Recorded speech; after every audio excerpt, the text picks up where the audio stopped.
Namni tokko yoo lubbuun du'e maaltu akka ajjeeseen kan hin beekamnedha. Yeroo garagaraatti qorannoon gaggeeffamee hanga dhiigni isaa qoratamee eenyu akka ajjeesee fi yookaan sanada garagaraatiin hanga mirkanaa'utti duuti isaa akka du'a saree kan jedhan taatee kan haftudha. Itoophiyaa keessatti yeroo garagaraatti kun irra deddeebiidhaan kan mudatuu fi keessumaa namoota baay'ee bebbeekamoo ta'an irratti balaan tasaa yookaan duuti tasaa kan isaan mudattu akka ta'ee fi kanumaan wal qabatee duuti isaa yookaan duuti nama sanii yookaan gaafatamu ta'e gara dhaabbilee mootummaa fi dhaabbilee dhuunfaatiin illee hanga ammaatti qorachaa jira malee deebiin isaa kan hin beekamne tahaa tureetiin kan inni jiru. Kanaaf fakkeenya cimaa ta'uu kan danda'an yeroo garagaraatti artistoonni ciccimoon maaltu akka isaan ajjeese osoo hin beekne kan ajjeefamanii fi keessumaa warri rasaasaan ajjeefamanii fi warri qorichaan ajjeefamanis duuti isaanii wal fakkaatee kan hafaa turedha. Kanaaf fakkeenyi cimaan ammoo artist Haacaaluu Hundeessaa hanga guyyaa har'aatti haqni isaa osoo hin bahin kan hafedha. Dhiyeenya kana ammoo oduun gadi baatee abbaa gadaa Oromoo kan tahe Goobana Hoolaa irratti yoo xiqqaate yeroo lamaaf ajjechaan kan yaalamaa ture tahuu gabaasaaleen garagaraa akkasumas afaan isaaniitiin kan isaan dubbatanis baasaatii kan isaan jiran.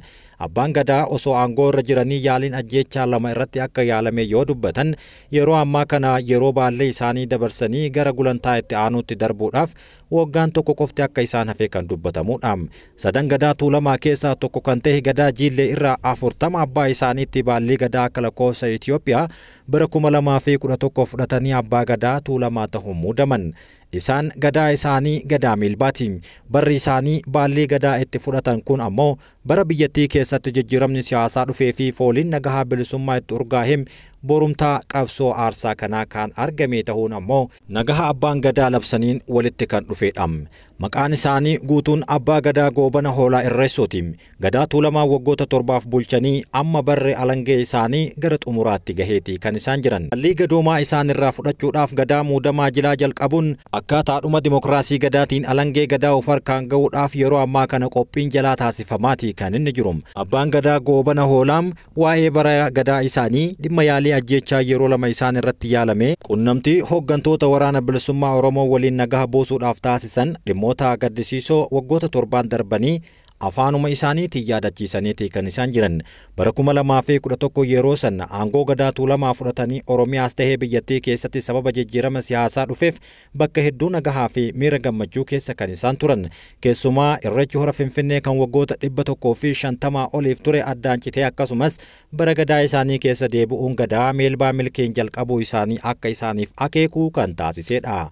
Tuulama keessa jalqabuma akkuma baallii gadaa fudhadhen ardaalee jilaa 56 jiran kan maqumaaf turan akka ciman seerrii fi herri gadaa kun Tuulamaa keessatti akka deebi'ee cimuu fi sochii cimaa kan raawwadheedha jechuun abbaan gadaa Goobana Hoolaa dubbatan. Daangaalee Oromoo Salaalee hanga Darraatti deemuudhaan gadaan kun akka cimus yaallee jirra jechuun abbaan gadaa Goobana Hoolaa afaanuma isaaniitiin BBCtti dubbataniiti kan isaan jiran.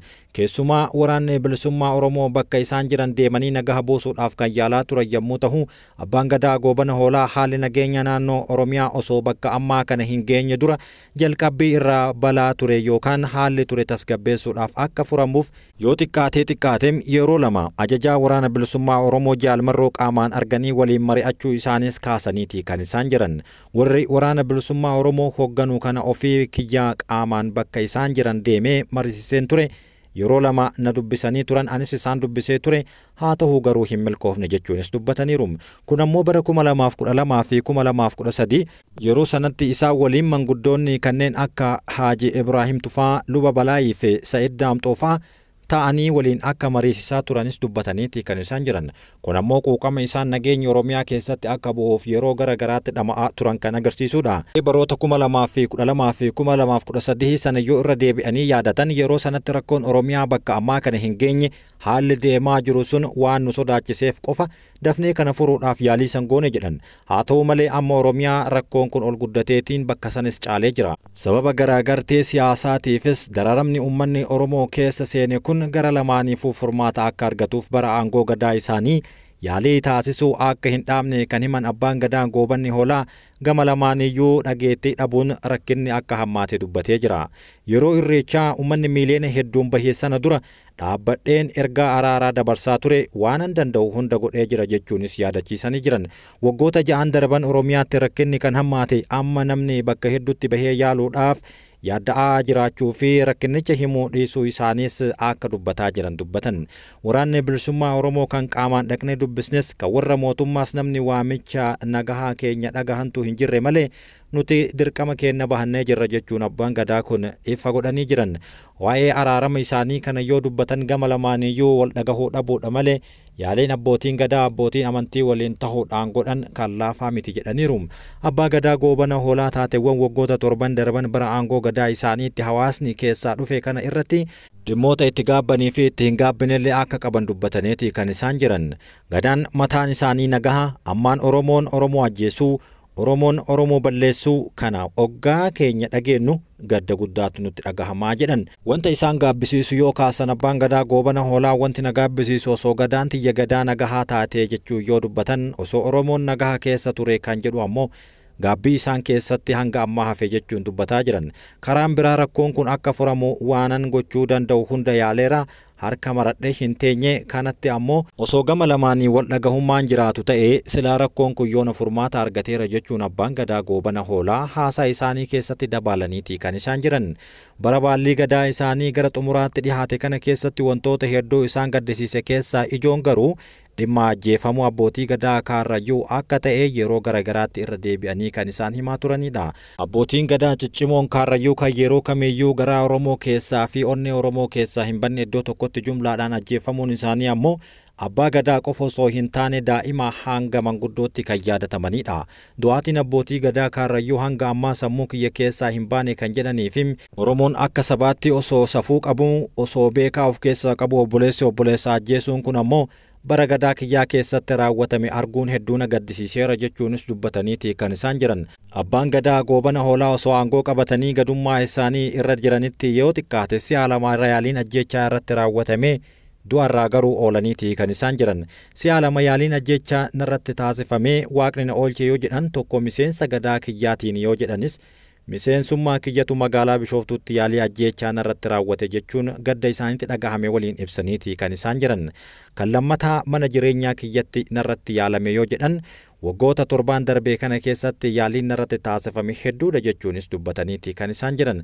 Haa ta'uu garuu mana isaaniitti eenyu akka isaan irratti yaalee maqaa isaanii dhahuu irraa garuu of qusataniiti jiran.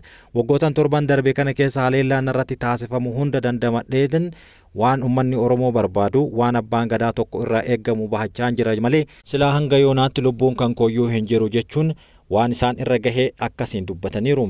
Baatii Eblaa bara 2024 ilmi abbaa gadaa goobana hoolaa Foollee Goobanaa jedhamu miseensa waraana bilisummaa Oromoos kan tahe haleellaa qaamolee nageenyaatiin kan irratti fudhatameen ajjeefamuu kan gaafataman yommuu ta'u abbaan gadaa kun yeroo sanatti abbaan gadaa goobana hoolaa gaafii kan of duubatti dhiisuudhaan waa'ee ilma isaanii yoo gaafataman ilma kiyyaan erga gargar baanee yoo xiqqaate waggaa 6 geenyeerra jechuun dubbateera.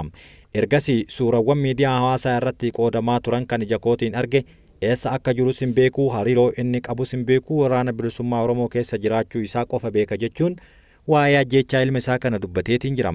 Ajjeefamuu isaa warruma ajjeesne jedheen osoo gaafatanii hoo yoo jedhu ammoo gaafiidhaan deebiseeti kan inni jiru abbaan gadaa goobana hoolaa. Sababni ilmi isaanii waraana bilisummaa Oromoo keessa jiruuf jechas bitootessa bara 2024 manni abbaa gadaa goobana hoolaa magaalaa Maqiitti argamu poolisootaan sakattaaman irratti akka raawwatame dubbateeti kan inni jiru. Kun ammoo afaanuma isaatiin kan dubbateedha.